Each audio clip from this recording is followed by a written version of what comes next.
Welcome back to the Stone Age Workshop series.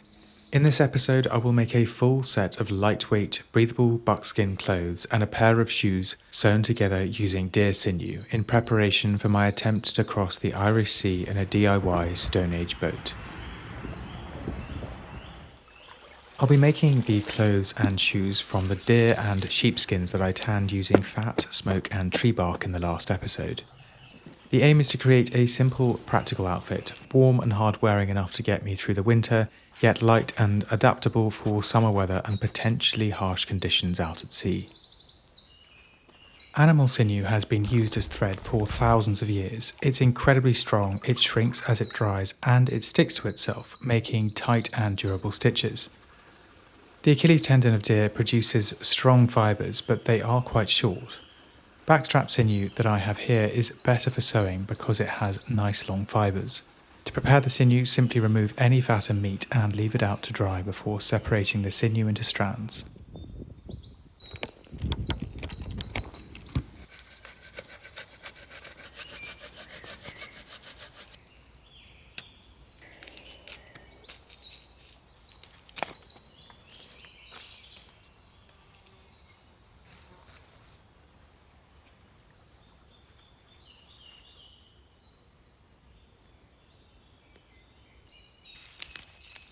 Bone needles have been used since at least the Upper Paleolithic. There are archaeological examples over 40,000 years old. Here I'm using deer leg bones that have been aging outside for a year or two. Bones harden over time, which means that this bone is more rigid and will hold a sharp point better than fresh bone.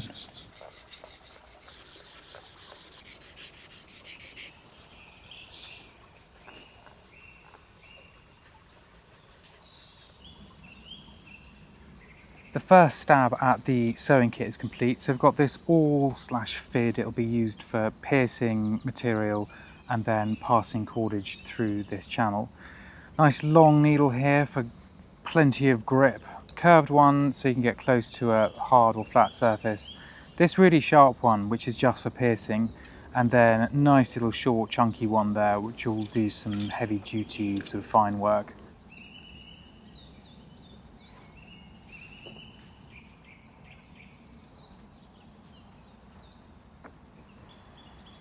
Any sharp flint edge will cut buckskin cleanly. In fact, freshly struck flint can be sharper than modern steel. The only downside is that the edge doesn't last as long as steel, so it needs to be reworked often.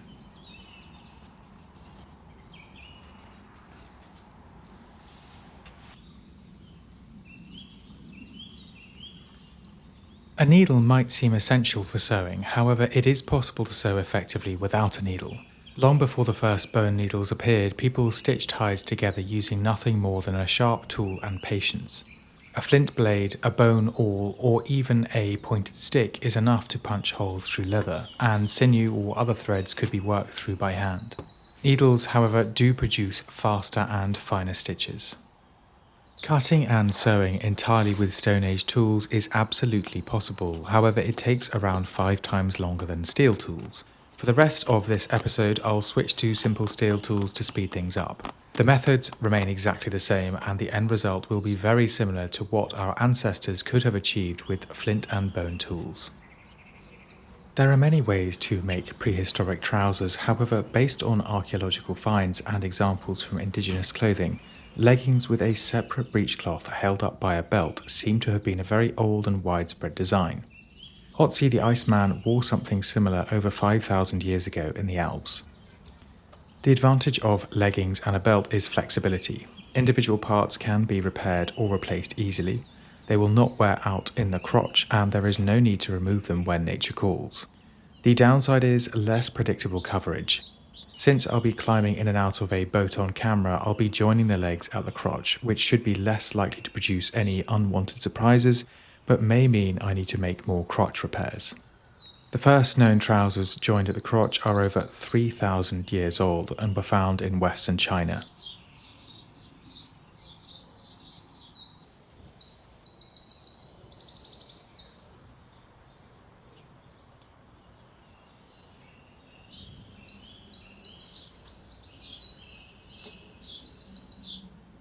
The The majority of the stitching on the trousers was this back stitch here. However, for the sides, I decided to use a leather thong and a rough baseball stitch, which would allow more ventilation, and also it would allow me to quickly undo the sides and then roll the trousers up for when I'm wading through water or if the weather gets really hot.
The dimensions for the buckskin top are roughly based on an old flannel shirt of mine.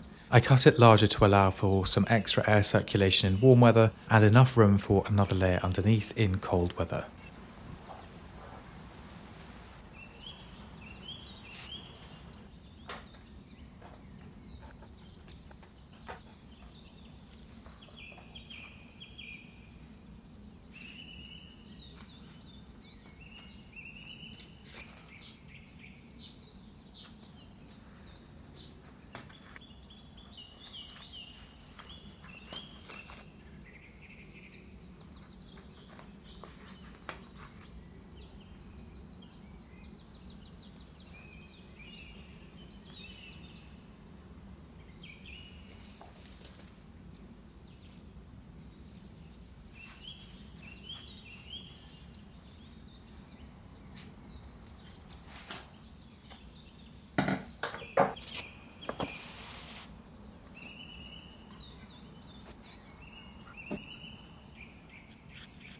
Because I will be using this top in a wide range of weather conditions and for different activities, I wanted the shoulders to be weather tight and the sleeves to be detachable without the need for any tools. So I came up with this zipper-like stitch and locking thread design, which lets me remove the sleeves in just a few minutes and reattach them in about 15 minutes.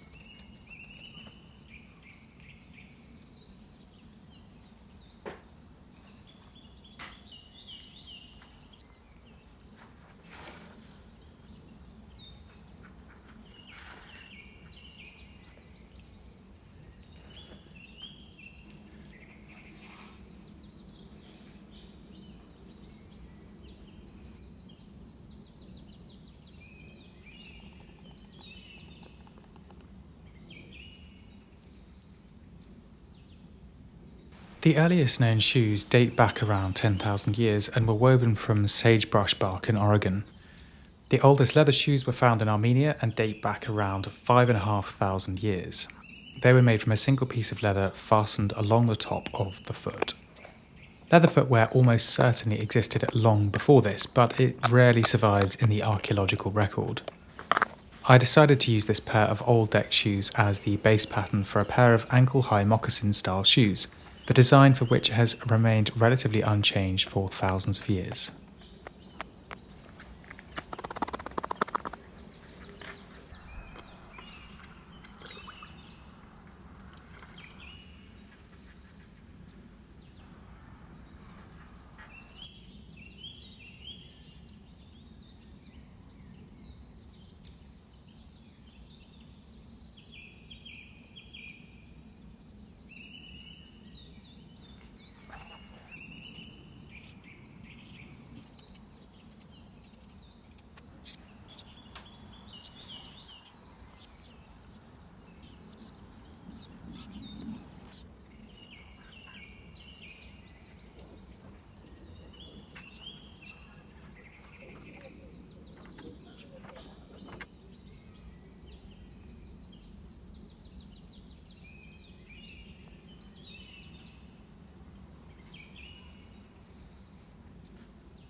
As winter is only a few months away, I will need something warm enough to work in through the cold months.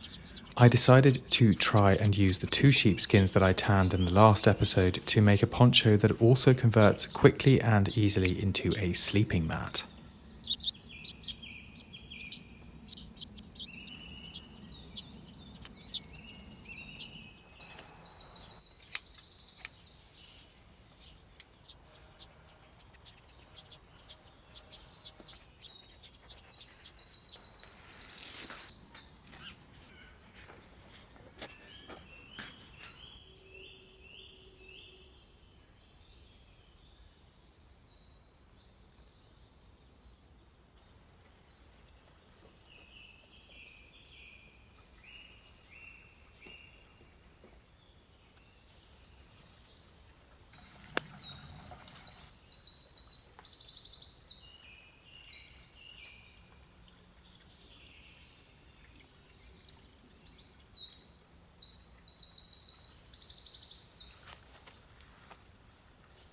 Overall, the top and trousers are incredibly comfortable and breathable, and I'm looking forward to wearing them over the next few months and putting them through their paces. The shoes are very lightweight and comfortable, but definitely not waterproof, so I might need to make some changes when the winter weather arrives, but for the next few months at least, they will be perfect. Because the poncho also works as a sleeping mat, it's a bit of a compromise. Not perfect for either purpose, but practical for both. I've kept the design simple and rough for now, and I'll refine it as I start to use it.